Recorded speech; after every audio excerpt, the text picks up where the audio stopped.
I am from Ireland.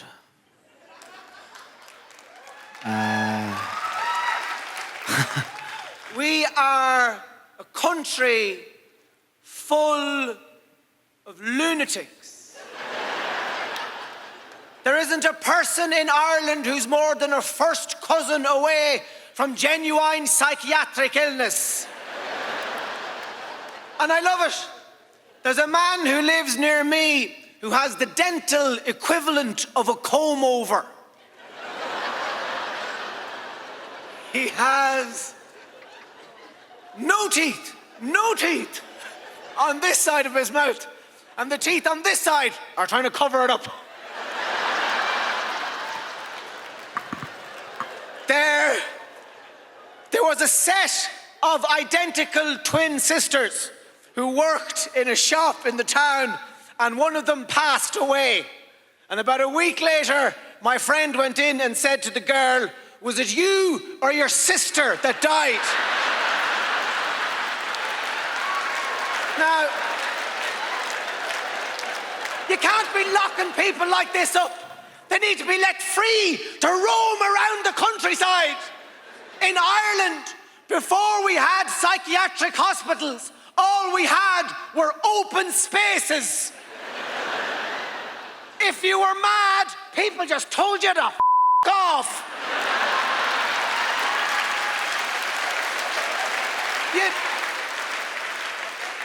You'd spend the day running around a big field. You come back into town around 6 o'clock for a sandwich with the crusts cut off, 'cause you're mental. Never give a lunatic the heel of a loaf of bread. He'll take the eyes out of your head. And then back into the field to sleep in a tree with some sheep. I don't like sheep. I don't like them. They're too f***ing vague. They're all blurry around the edges. Where does the sheep even begin? The biggest fright I ever got in my life was from a sheep. And when I say sheep, you don't even know how many I'm talking about. That's how vague they are. There could have been one or thousands. There was one. I was up a mountain in the wilderness. And I felt as if the wildness inside me was being mirrored by the wildness outside of me. And I felt at peace. So I let a few roars out of me. I opened up all my chakras. My Muladhara chakra was flapping in the wind. There was an arsehole of a f***ing sheep standing behind me. I didn't see him, but he waited till I was at my most vulnerable. And he went, meh. Well, I didn't run. I just wasn't there anymore. There are things that help, and there are things that don't help. You can't have pretty women reading the news. It's too distracting. How are you supposed to weep for Egypt if she's gorgeous with big false eyelashes? We know this in Ireland. We have a rough-looking woman reading the news. She's got a black eye and 3 missing teeth. She just stares down the camera. You think you have it bad? Wait till you see this fella. Roll the tape. Look at him. He's only got one leg and they're still shooting at him. Look. Now for the weather. It'll be pissing rain all week. I believe that alcohol helps. You need a drink Irish people do. When things are getting serious, it's when you need a drink the most. It's why we put St. Patrick's Day in the middle of Lent.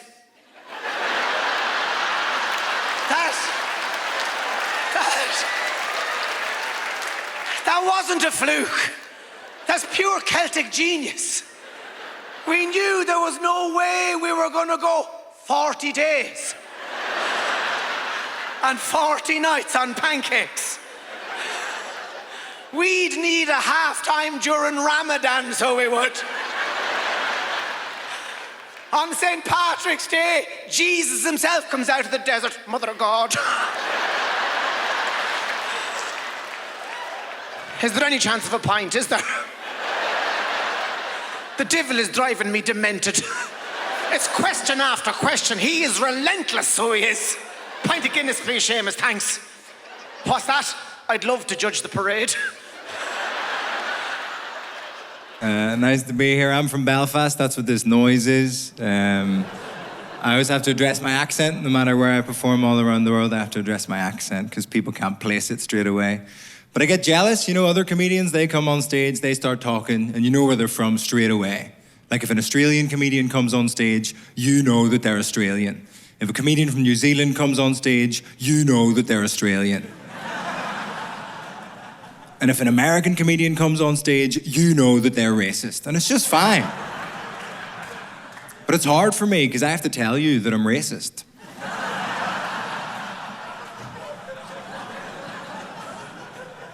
That was a little joke. Of course it's a joke. Obviously the Australian's racist as well. Everybody's racist in the joke. That's how jokes work. I live in London. I live with my girlfriend. She's English, so I hate her. No, she's a good friend. We hang out. We've got little hobbies together. We watch a lot of films together, and we take turns each night to recommend what film we're going to watch. And I thought that was nice, but I've realized that men and women recommend films in very different ways. I'll be like, I think you'd like this film. And she'll be like, I think you could learn some lessons from this film.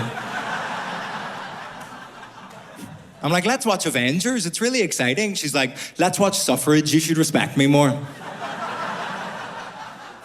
We're watching Die Hard, and I'm like, did you see that? He just took out a helicopter with a car. And then we're watching The Notebook, and she's like, did you see that? I'm like, what? She's like, he just listened to her. That's crazy. And I'm like, what?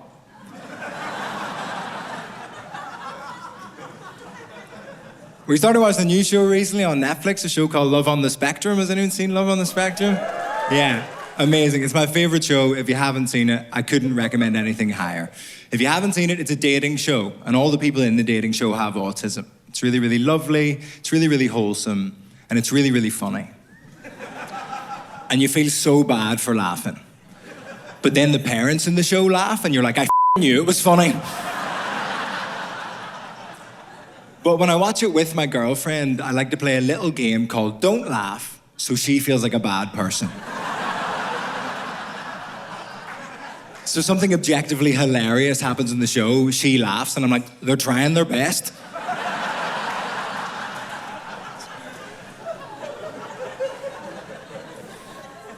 My friend told me off for watching that show. He said it was a bad representation of autistic people. I didn't think so. I thought while being entertaining, it was really informative. I was learning quite a lot. A lot of the people in the show, they don't really have a filter. They say exactly what they think. I thought that was an interesting way to process the world. A lot of the other people in the show, they're very into hygiene and cleanliness. Thought that was pretty cool. Pretty handy during a pandemic, you know. And then a lot of autistic people more generally, they have what's called a special interest. A thing that they're really, really into. And a lot of the people in the show are really into video games. I thought it was so nice, so entertaining, so informative. My friend said, no, you shouldn't watch it. It's a bad representation of autistic people. Because put it this way, after watching that show, would you be more or less likely to go out with an autistic girl? And I said,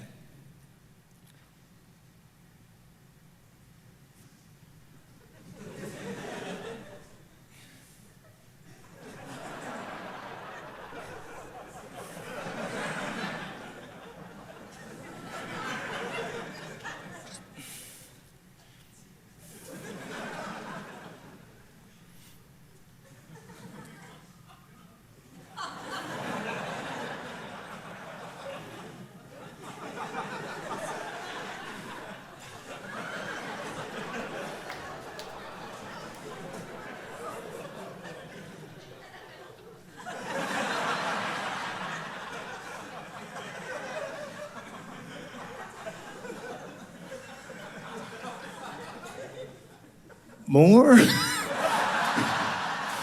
A girl who actually says what she thinks and loves cleaning and is up for a game of FIFA. I'll have you know that's my ideal woman. I wish my girlfriend was autistic. That's a tough line to laugh at, I agree.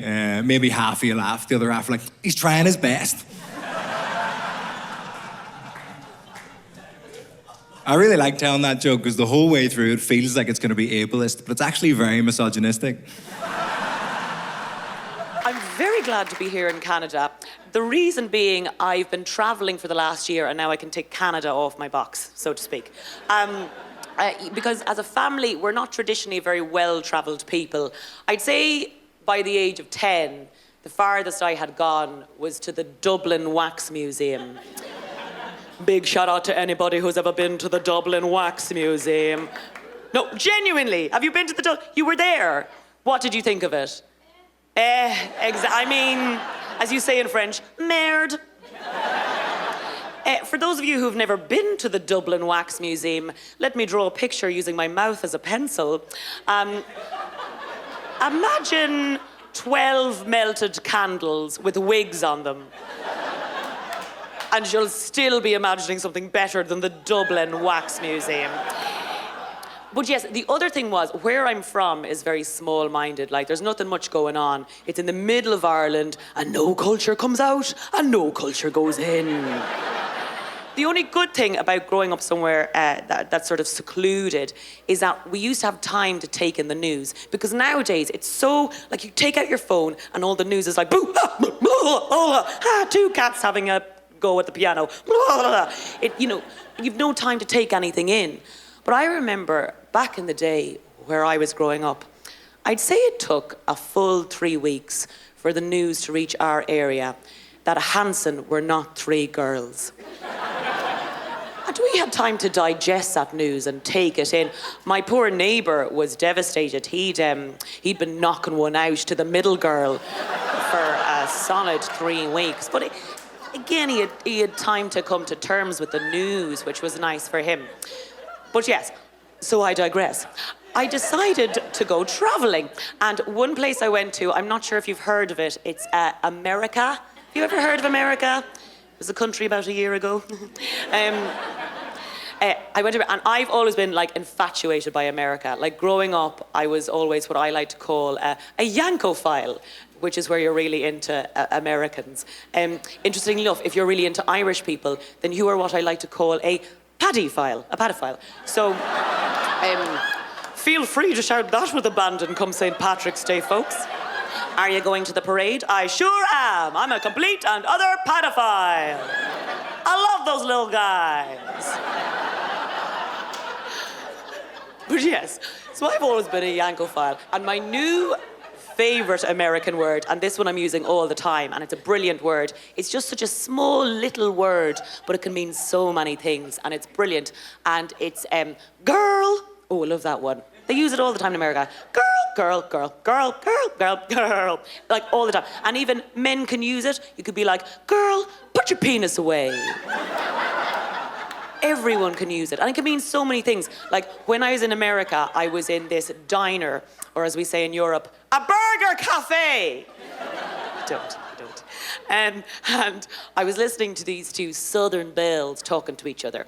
And one of them was saying to her friend, she was like, I don't know if I can ask for a rise right now. I just don't think it's the right time to ask for a rise. I mean, I want one, obviously, but I just don't think I can ask for a rise. I'm not confident enough to ask for a rise. And her friend turned to her.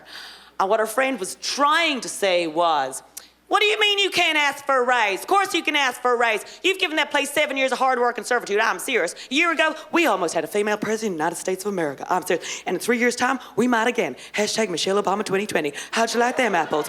You are an independent woman, part one. You buy your own diamonds and you buy your own rings. Question? There is no question. There's only answers. And the answer is you go in there and you demand a raise. But she didn't do that. Instead, she just turned to her friend and went, girl! And her friend was like, I know, I should just ask for a raise. And when I came out to my mom, she has a unique way of sort of being supportive and also making things weird. So my mom just waited for my dad to leave the room and then said, "Me too." Yeah, it's not what you want to hear, right? And she's a lovely Irish woman, so she clarified, right? She was like, "You know what, Catherine, right? I'm not gay, okay? I'm not gay. I am not gay. And it's not that I'd leave your father for a woman. I wouldn't. And it's not even that I'd want something bad to happen to him. I don't. It's just that were he to die, then I would be with a woman." I was like, "Oh, it's not nearly as comforting as you think it is, mother." Also, fairly sure my mother's not a homosexual. She just thinks lesbianism is the ideal because she thinks it's splitting the housework and sharing fleeces, and it is. Of course it is, it's just that you do also have to be into fingering. And she's very arthritic, so it's tricky.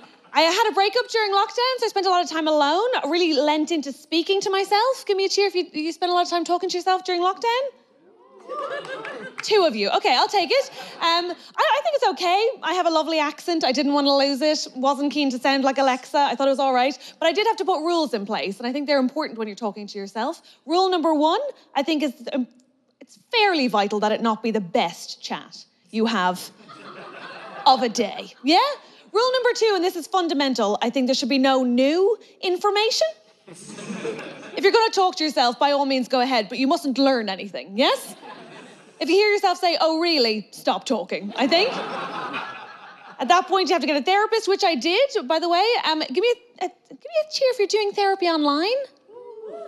2 sad gals, I'll take it. It's the only way you can get therapy now online. I don't like it, I don't enjoy it. I don't think therapy belongs on Zoom. To me, the problem with therapy on Zoom is, of course, that you can see into your therapist's house.